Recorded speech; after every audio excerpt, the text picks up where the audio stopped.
The day I met Tom was ordinary until it wasn't. I was in the middle of my shift at the appliance store, my mind on selling dishwashers and fridges, when he walked in. He looked lost among the aisles of shiny new machines. "Can I help you find something?"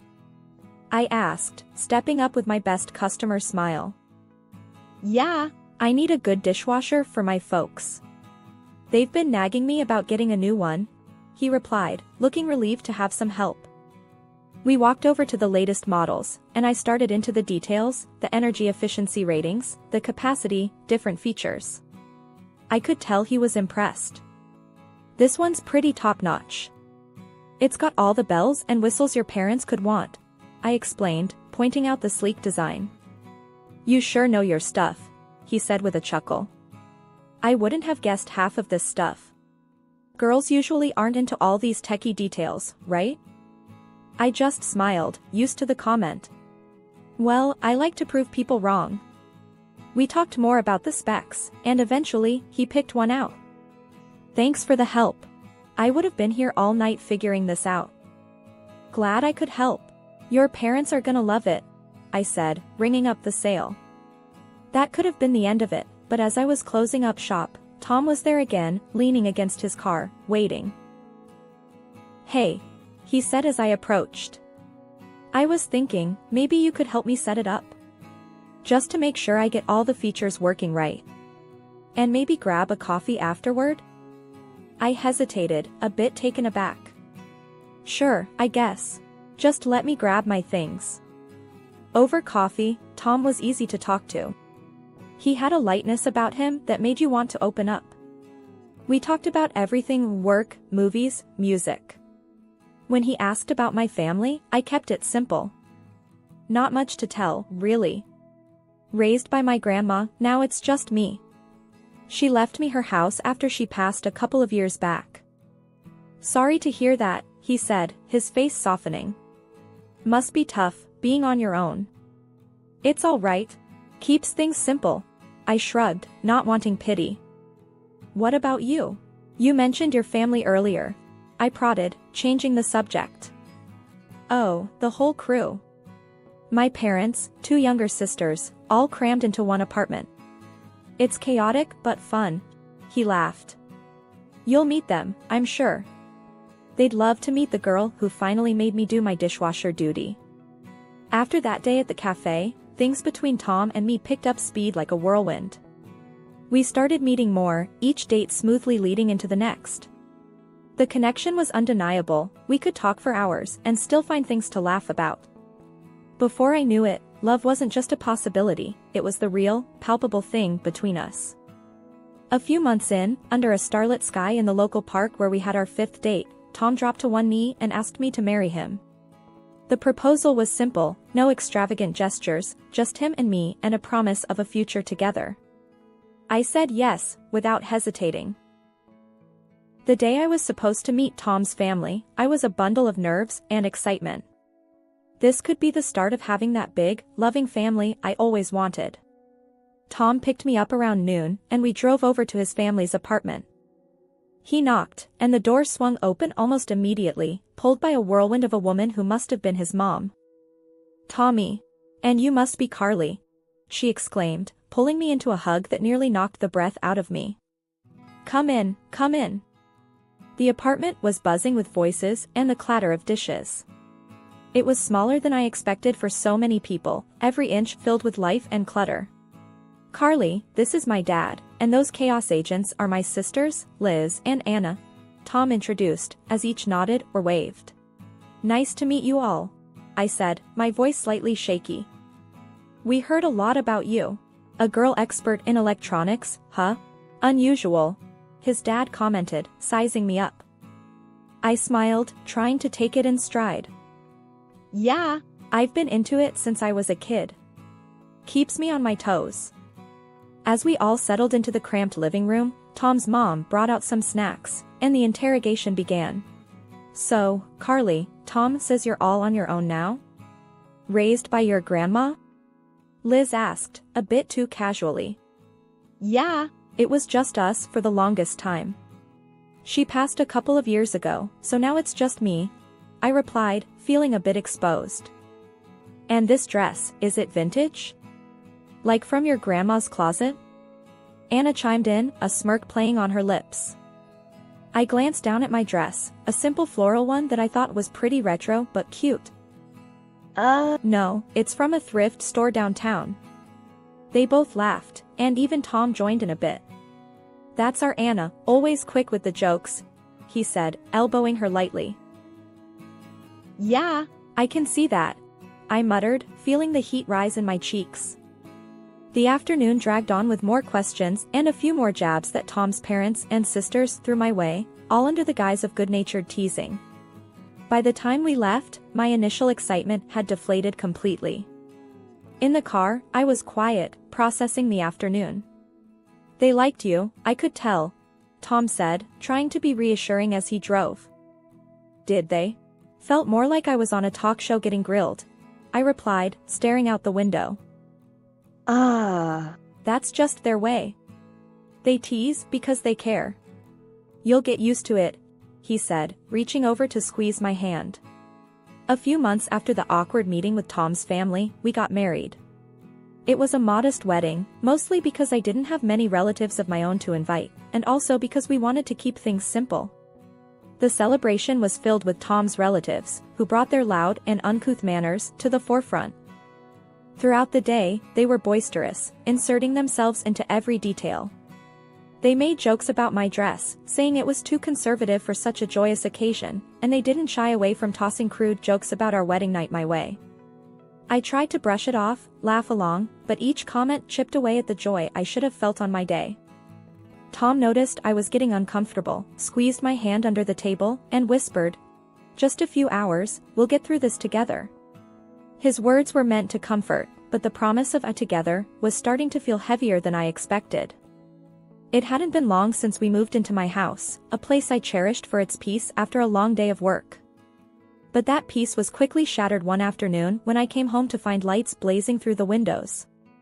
Confused, since Tom was supposed to be at work, I pulled out my phone and dialed him. "Hey, I'm outside the house, and the lights are on. Did you leave them on by accident?" I asked, key in hand, hesitating at the door. "No, I gave Liz my key. She wanted a quiet place to study." Tom's voice came through nonchalantly. I unlocked the door and pushed it open, my heart rate picking up. "You what? Why didn't you ask me first?" "She's my sister, babe. It's not a big deal. Gotta go, talk later," he said before hanging up. Stepping inside, I found Liz sprawled on the couch, my laptop open in front of her. The room was a mess, snack wrappers everywhere, cushions askew. I felt my pulse pounding in my temples. "Liz, what are you doing with my laptop?" I demanded, trying to keep my voice steady. She glanced up, unfazed, and shrugged. "Just borrowing it. Chill, we're family now, right? That doesn't mean you can just take my things without asking." "That's not how this works," I snapped, feeling the anger bubble up inside me. She rolled her eyes, closing the laptop with a snap. "Geez, don't get all wound up. I always borrow stuff from my sis. What's yours is ours now, isn't that what family is about?" I took a deep breath, trying to calm myself. "No, Liz. I need you to ask first. You can't just come in here and take over." She scoffed, standing up and stretching. "Whatever. Tom said it was cool, so maybe you two should sort that out." She brushed past me, her dismissal clear. I picked up my laptop, my hands shaking. That evening, when Tom came home, I was ready for a confrontation. "Tom, we need to talk about your sister using our house like it's her own personal hangout," I started, the moment he walked in. He dropped his keys on the table and frowned. "Carly, she's just a kid. She's not hurting anything. Why are you making a big deal out of this? She's not a kid, she's an adult, and she's disrespecting our space. Your family is overstepping, and you need to see that," I argued, feeling my frustration grow as he stood there, unmoved. "Look, my family is just like that. They're open with each other. You're being too uptight about it," he countered, his voice raising slightly. Open doesn't mean entitled to invade my privacy or take my things without permission, Tom. That's not open, that's overbearing, and it's not okay. I shot back, my voice echoing in the now tense room. Tom sighed, rubbing his forehead. Okay, I'll talk to her. Just, try to be a little more flexible. Yeah. For me? After he went to call Liz, I sat down, feeling defeated. The ease with which my sanctuary had been invaded left me uneasy. I had always valued my space and privacy, but now I wondered just how much of that I'd have to give up. I thought weekdays were tough, but weekends turned out to be the real trial. It started one Saturday when Tom casually mentioned that his parents wanted to drop by. I didn't think much of it then, figured it'd be a quick hello and goodbye. Boy, was I wrong. That morning, I was sipping coffee in the kitchen when the doorbell rang. Tom hadn't even gotten out of bed yet, and there they were, his parents, bursting through the door like it was their own. Morning, Carly. His mom greeted loudly, as if it was the middle of the day. We thought we'd come and spend the day. Hope that's all right? I was cornered, not really given a chance to say no. Sure, come in, I managed, stepping aside as they barged in with bags of who knows what. His dad didn't waste any time. Where's Tom? Still sleeping? That boy could sleep through a tornado. I just nodded, feeling my weekend relaxation slipping away. Soon, Tom stumbled in, rubbing his eyes. Oh, hey, Mom, Dad. What's up? Just thought we'd visit. We brought stuff for a barbecue. You got charcoal, right? His dad said, already heading to the backyard. The day blurred into a chaos of cooking, laughing, and more family members than I expected turning up. It wasn't long before Tom's sisters arrived, and the house filled up with noise and people. They took over the living room, the kitchen, every bit of space, while I was nudged here and there, my role reduced to that of a spectator in my own home. I tried to keep my cool, even managed to smile through it all. But when his mom started directing me around, that's when I felt the pinch. Carly, darling, could you whip up some of your salads? And maybe see if we need anything from the store? It was more a command than a request, and it stung. Sure, I'll check what we have, I said, forcing politeness. As the day wore on, the visit morphed into a full takeover. They sprawled out, watched my TV, changed the settings, ate my food, and left dishes everywhere. It felt more like an invasion than a family gathering. By evening, I was exhausted, physically and emotionally. I found Tom in the midst of it all, laughing and sharing stories. Pulling him aside, I hissed, "Can we talk?" "What's up?" He looked puzzled, clearly oblivious to my growing frustration. "This can't happen every weekend," I said flatly. "Your family takes over the house like it's theirs, and I feel pushed out." "It's too much, Tom." He looked taken aback, then defensive. "They're just enjoying themselves, Carly. It's what families do." "You're overreacting." "Overreacting? Tom, there's respecting family, and then there's this, disrespecting our space. Can't you see the difference?" My voice was rising, tension tightening my throat. He didn't respond, just nodded slowly, looking more at the floor than at me. The rest of the evening I moved through the motions, cleaning up after his family, feeling more like a maid than a wife or even a guest at this wild family circus. They finally left late in the evening, leaving behind a mess and a silence that felt both heavy and relieving. As I looked around at the clutter and chaos, I wondered how many more weekends I could handle this, how many more invasions of my privacy I could endure before something had to give. Every day, the behavior of Tom's relatives grew more arrogant and defiant. They began to insult me openly, making snide remarks about everything from my cooking to my choice of clothes, and laughing off my frustrations as if I were the family joke. Tom, instead of defending me, often joined in, laughing along with their hurtful jabs. This constant disrespect and belittlement became too much to bear. After one particularly harsh comment from his sister that Tom laughed at, I couldn't hold back anymore. We had a blazing row that night, where I told him I felt more like an intruder in my own home than his wife. That was the last straw. Hurt and angry, I packed a small bag and moved into the spare room, locking the door behind me. I was jolted awake early Saturday morning by the sound of my bedroom door creaking open. Groggy and disoriented, I squinted through the dim light to see Tom's parents shuffling around my room, peeking into my closet, inspecting my furniture. After the quarrel with Tom, I'd been sleeping here alone, finding some solace in the little privacy I had left. "What are you doing in here?" I snapped, pulling the sheets tighter around me as I sat up. "Oh, just checking out the room."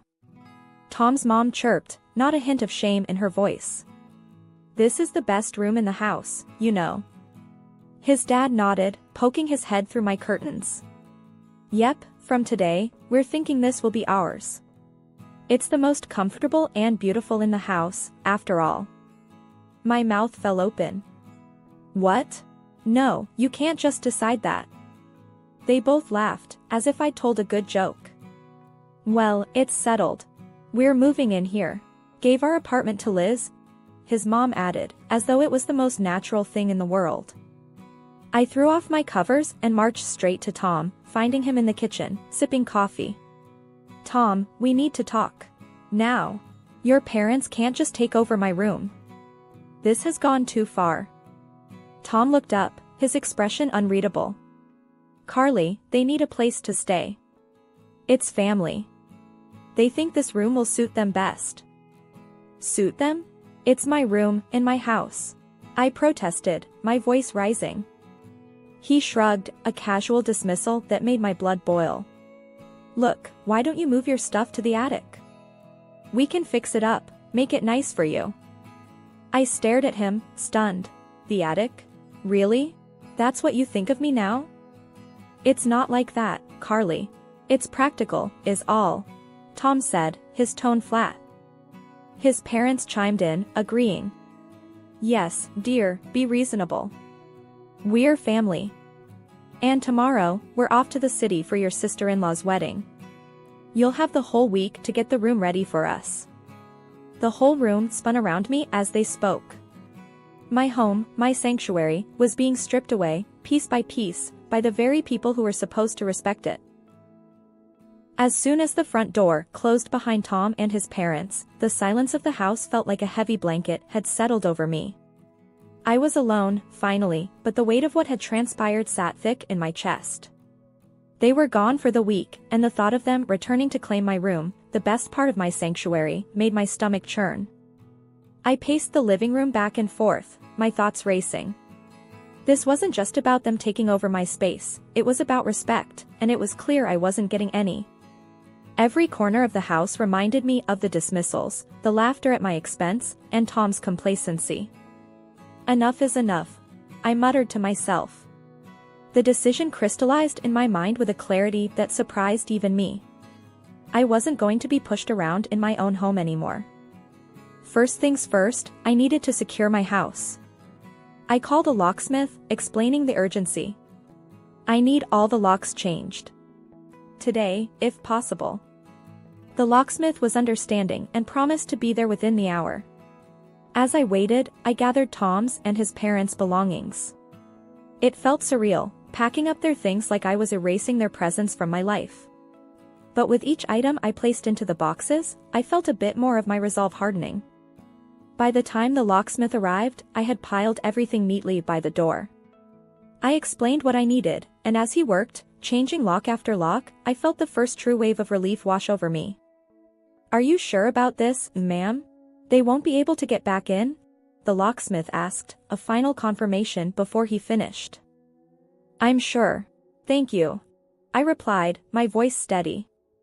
With the house secured, I stood outside, looking at the pile of their belongings. It was done. I'd taken the first real step towards reclaiming my life. But I knew this was just the beginning, there would be fallout. When they returned a week later, the confusion and anger on their faces as they found themselves locked out were exactly as I had anticipated. Tom was the first to react. "Carly, what the hell is this? Why are our things outside?" he shouted from the other side of the door, his knocks loud and persistent. "This is my house, Tom. I told you, I'm done being disrespected," I shouted back, not opening the door. You can't just lock us out. This is my home too, Carly. His voice cracked with a mix of anger and desperation. It was my home before it was yours, and I'm taking it back. I suggest you take your things and leave before I call the police, I replied, stepping back from the door as his banging grew more frantic. There was a moment of silence, and I wondered if he'd left, but then he spoke again, his voice lower, almost pleading. Carly, please. Let's talk about this. We can sort things out. No, Tom. It's too late for talking. I've made my decision. Please, just go. The finality in my voice seemed to reach him, and the sounds from outside started to fade. They were taking their things. It was over. After a few days, my phone was bombarded with messages and calls from Tom. He was begging, saying anything to get me to let him back into the house. But it all just seemed like he was looking for convenience, not really about making amends. He missed the comfort, the space, not the respect and love that should have been the foundation of our marriage.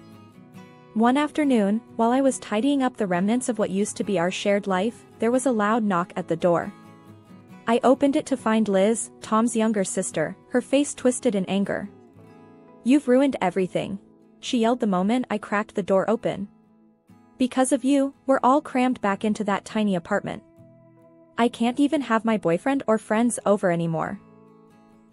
I stood there, door half open, feeling a mix of anger and pity. Liz, this isn't my problem. You need to leave. She tried to say more, her words sharp and accusing, but I wasn't having any of it. I pointed firmly towards the street. Go. Now. This is my home, and you have no right to come here and blame me for your issues. Liz huffed, mumbled something under her breath, and stormed off. I shut the door with a resounding thud, leaning against it as I let out a long sigh. It seemed like the chaos would never end. The real test came a few days later. I was walking home from the grocery store when I heard familiar voices calling out my name. It was Tom's parents, waiting for me at the end of the street. As soon as I was in earshot, they started hurling insults. You selfish, stupid girl. Look what you've done to our family. His mom shouted, her finger wagging in my face. You think you're better than us, keeping that house to yourself. His dad chimed in, his voice booming down the street. I stood there, groceries in hand. I did what I had to do for my own peace. You should leave now, I said calmly, though my heart was racing. That's right, you greedy. But before they could continue, my neighbor, Mr. Jacobs, who'd been trimming his hedge, stepped towards us. Hey. That's enough. I won't have this shouting in our street. Leave her alone, or I'm calling the police. Tom's parents glanced at Mr. Jacobs, then back at me, and without another word, they turned and hurried away. I muttered a thanks to Mr. Jacobs, who gave me a supportive nod before returning to his hedge. After the divorce was finalized, I put Tom and his family firmly in the past. I heard through friends that they were back in their cramped apartment, squabbling constantly among themselves. Life after Tom was quieter, simpler. I reclaimed my house and my life, painting walls, changing furniture, making everything mine again. One sunny Saturday, I decided to throw myself into gardening, a hobby I'd neglected for too long. As I was pulling weeds and planting flowers, my neighbor, Mr. Jacobs, leaned over the fence. Looks like you're making quite the change out here, he called out, a friendly twinkle in his eye. Yeah, I figured it was time to spruce things up a bit. Make it feel like new, I replied, wiping sweat from my brow. Need a hand? I've got some tools that might help, he offered. Actually, that would be great. Thank you, Mr. Jacobs, I smiled, grateful not just for the tools but for the company. As we worked side by side, Mr. Jacobs shared stories of his own life changes and challenges, making me feel less alone in my journey. You know, Carly, starting over isn't a sign of giving up, it's a sign of being strong enough to move forward, he said, patting down some soil around a new plant. I nodded, feeling the truth of his words settle in. I'm starting to see that. It's tough, but I guess it's worth it. After Mr. Jacobs left, I sat on my porch, sipping tea, and really looked at my garden, my home. It was transforming, and so was I. The sense of peace was new, hard-won, and deeply cherished. That night, I made dinner for myself, a simple meal enjoyed at my kitchen table by the window. The house was quiet, but it was a good quiet, filled with potential and new dreams. I was on my own, yes, but I was truly myself again, stronger and surer than before.